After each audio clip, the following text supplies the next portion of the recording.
In this presentation, we will explore why secure password storage is essential. We'll take a look at the common threats that target passwords and introduce modern techniques used to protect them. Specifically, advanced hashing algorithms such as the Bcrypt, BPKDF2, and Argon2, which are designed to defend against today's evolving attack methods. Passwords are still the most common way we secure digital systems today, from email accounts to banking platforms. They act as the first line of defense. Because of this, password security is critical. If passwords are compromised, it can lead to identity theft, financial loss, and large-scale data breaches. This risk is even greater because many users reuse the same passwords across multiple platforms. One of the biggest mistakes in cybersecurity is storing passwords in plain texts. If a database is breached, attackers can instantly read every password without any effort. This makes systems extremely vulnerable and can cause widespread damage.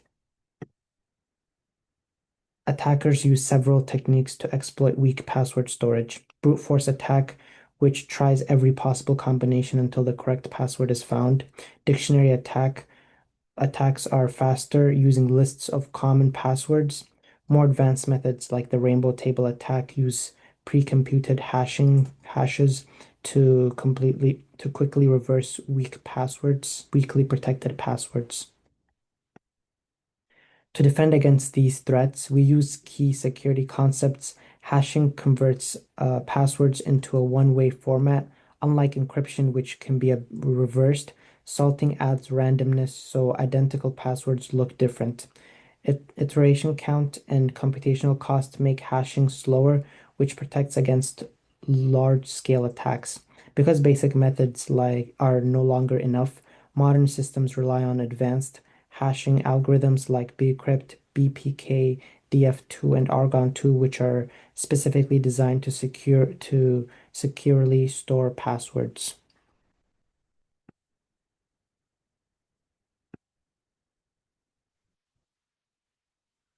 Hello guys, my name is Bilal Ahmed. I'll start off here with the PBKDF2 definition. What it stands for is a password-based key derivation function 2. It's standardized in PKSC CCCS number 5. Is recommended by NSIT and is used to secure derived keys from passwords. So how does it work? Well, it combines passwords plus salt plus iterations. It uses HMAC, commonly HMAC SHA-256. It is the output of one round feeding to the next, and it produces a strong derived key. As you can see in the picture here, it shows kind of the whole process that goes on. It's from passive input all the way to iterations and then into a hash output. So I'll get into the strengths and weaknesses here. So to start off first, it has a really good ISD compliant. It is widely supported through Python, Java, and .NET. It's reliable and standardized, and is easy to implement. Some weakness is that it is not memory hard. It can be vulnerable to GPU/ASIC attacks. It can be faster to crack than newer algorithms such as Argon2 and Bcrypt. It requires high iteration tuning as well. So some of the real world usage kind of get connected is that it is used in web applications for faster hashing. It is implemented in frameworks like Django, ASP, .NET. It is used in WP2/WPA3, Wi-Fi security, and faster storage and enterprise systems. So when to use it was good for legacy system and compliance. It is suitable when wide compatibility is required. It is not ideal for high security modern systems and better alternatives such as Argon 2 and Bcrypt.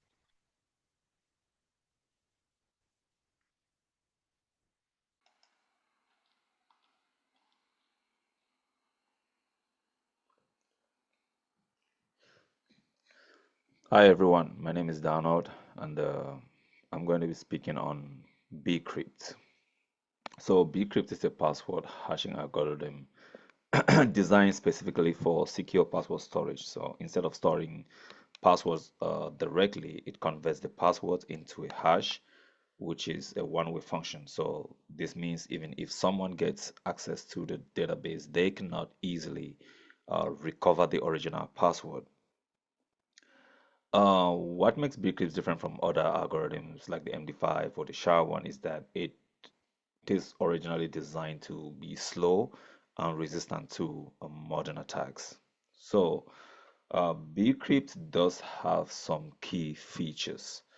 Um, Number one, it has automatic salting. So every password gets a unique random salt added to it before it's being hashed.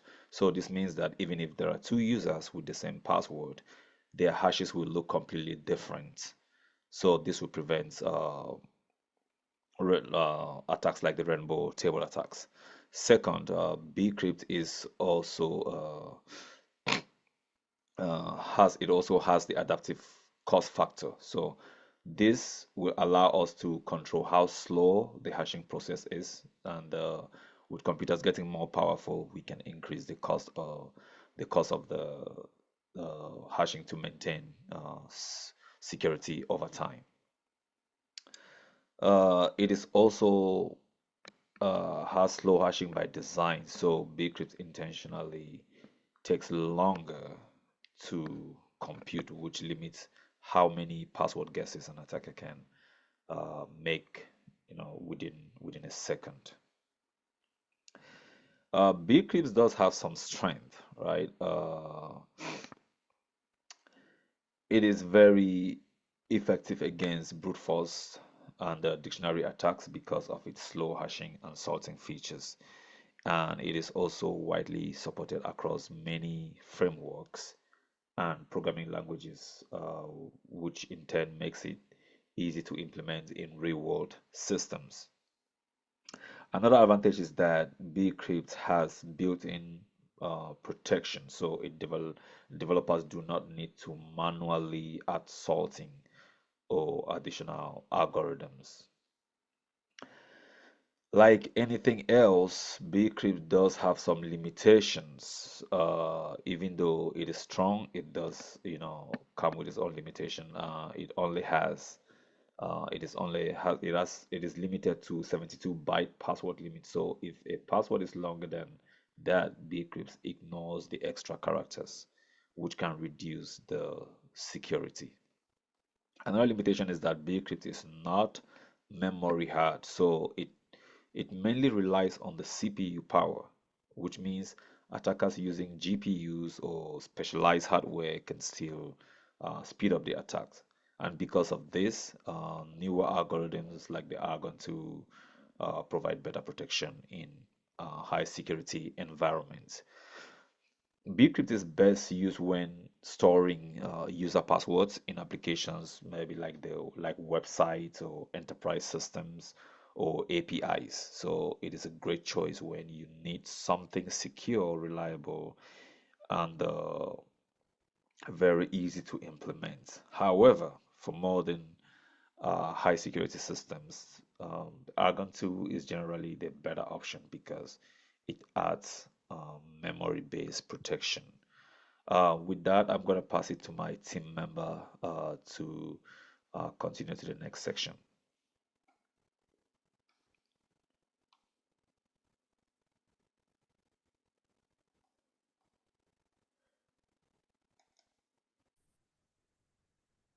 Hello, hello, hello, my friends, my classmates. I hope you're doing fantastic. My name is Farha Ali, and today I will be talking about Argon 2. Argon 2 is modern password hashing algorithm designed to protect passwords better than older method like PBKDF2 and Bcrypt. It became famous after winning the 2015 password hashing competition, where experts selected the best new password hashing system. Argon 2 focuses on both memory usage and computation cost, making password cracking much harder for attackers. One of the Argon 2's strongest features is called memory hardness. This means it requires not only the processor power, but also a large amount of memory to calculate hashes. Because of this, attackers using GPUs or ASIC hardware cannot easily crack password quickly. This increases the cost and time for brute force attacks. Like I said, giving a much stronger protection to store passwords. There are three types of Argon.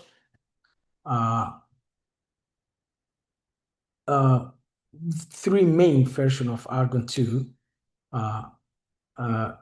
One is called Argon 2D, which is best against the GPU attacks. And the other one is called Argon 2I, a saver against the side channel attacks. And the third one is Argon 2ID, which combines the strengths of both.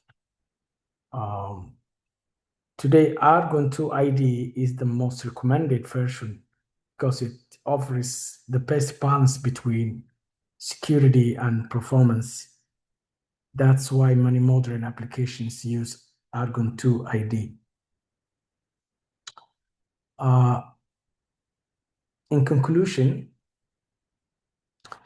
but before the conclusion, the comparison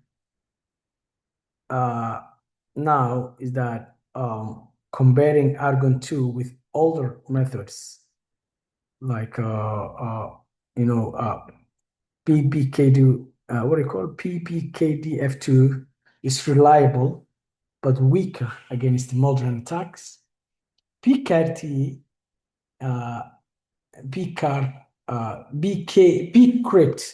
Bcrypt is stronger but has a limited memory usage. Argon 2 is stronger because it uses memory hard protection. So the best choice today is Argon 2ID, especially for new systems and applications. In conclusion, Argon 2 provides one of the highest level of password security available today. And that's all for me. Thank you so very much.